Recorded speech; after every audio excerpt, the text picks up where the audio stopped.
దేవుడు అన్యాయస్తుడు కాదు. ఎబ్రీ 6:10 అదే చెప్తున్నాడు. నా సేవకుడా, ఈరోజు నీ దగ్గర మేలు పొందుకున్న మనుషులు నిన్ను మర్చిపోయి ఉండొచ్చు, నీ బంధువులు నిన్ను మర్చిపోయి ఉండొచ్చు, నీ విశ్వాసులు నీ ప్రార్థన ద్వారా మేలు పొందుకుని వాళ్ళు నిన్ను మర్చిపోయి ఉండొచ్చు.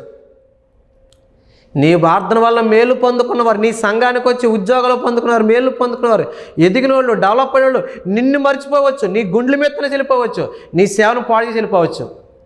కానీ నువ్వు పడుతున్న ఈ ప్రయాసను, నువ్వు చేస్తున్న ఈ సేవను, yani నీ కన్నీటిని, నీ ప్రార్థనని, నీ సమర్పణని, నీ త్యాగాన్ని నా దేవుడు మర్చిపోవడానికి అన్యాయస్తుడు కాదు. రాబోయే రోజుల్లో నీకేమి కావాలో, నీ సంఘానికి ఏమి కావాలో, నీ కుటుంబానికి ఏమి కావాలో, నీ బిడ్డలకి ఏమి కావాలో, నీకు ఏమి కావాలో ఆ సమస్తమును యెహోవాయే చూసుకుంటాడు. నీ సేవను దేవుడే దీవిస్తాడు.